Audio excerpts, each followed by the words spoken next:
Bonjour à tous. Alors, je vérifie juste ça.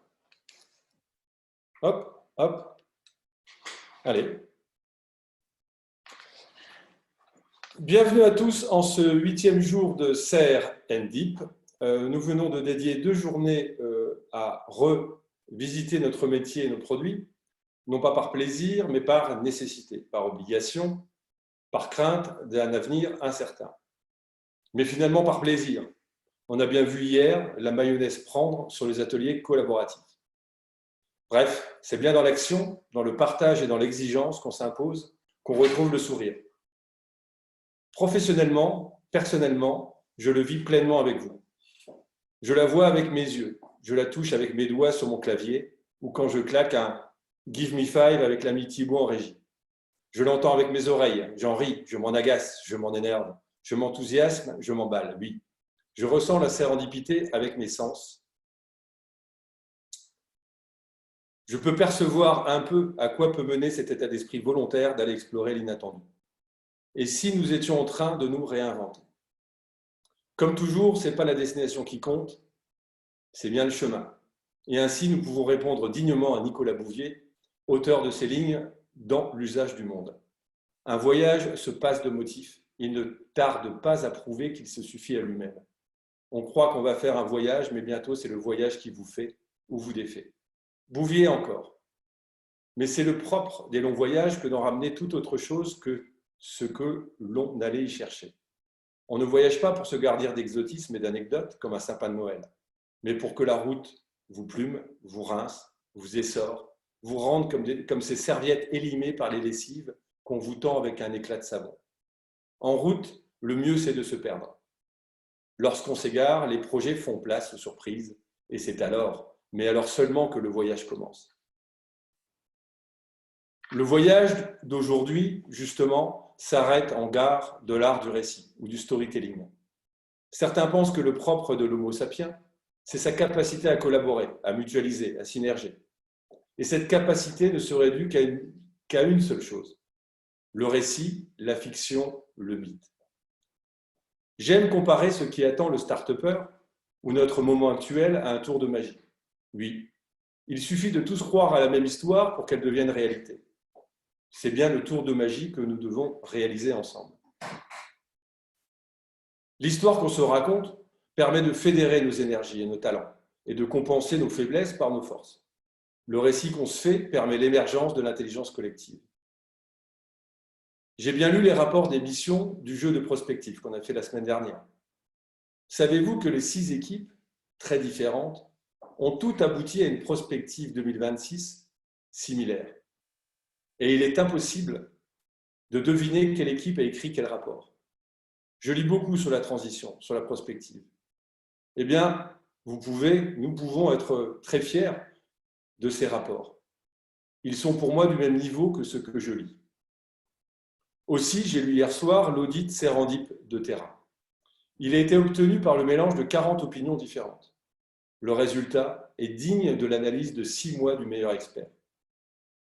Donc, le récit qu'on se raconte dans un groupe humain ou dans une entreprise, votre entreprise, est beaucoup plus important qu'on ne le croit, ou plus qu'un simple outil marketing. C'est l'essence de votre attractivité et de votre volonté de vous lever le matin. Et finalement, qui ici ne trouve-t-il pas passionnant d'essayer de se réinventer et de participer à cette inédite aventure entrepreneuriale? N'est-ce pas inattendu que de se retrouver à débattre et à imaginer collectivement des choses avec une Vicky péruvienne de Terra Pérou, que je rencontre pour ma part pour la première fois, Adelin, futur manager d'une société au Mexique, avec un Emmanuel Delannoy, brillant scientifique, un Pierre Boyer, cofondateur de Terra Group, et avec Déborah, aux manettes de la régie. Elle qui vit dans les bois en Italie avec ses chiens, son ours et sa forge. Elle qui co-réalise un congrès digital sur 20 pays en simultané. Qu'est-ce que nous sommes en train de faire ensemble et maintenant? Nous sommes en train d'écrire le récit d'un groupe de 40 personnes qui ont décidé de se regrouper et de se poser des questions existentielles sur la raison d'être de leur travail. Nous sommes en train de créer notre propre fiction et sans doute, sans nous en rendre compte, en train de vivre un moment fort de notre vie professionnelle. Alors profitons-en. Un conseil, soyez acteurs et non pas spectateurs ou consommateurs de la serre. Et quittons maintenant la hauteur de vue pour revenir sur Terre et pour vivre le moment présent concrètement. Alors au travail. Changement de programme.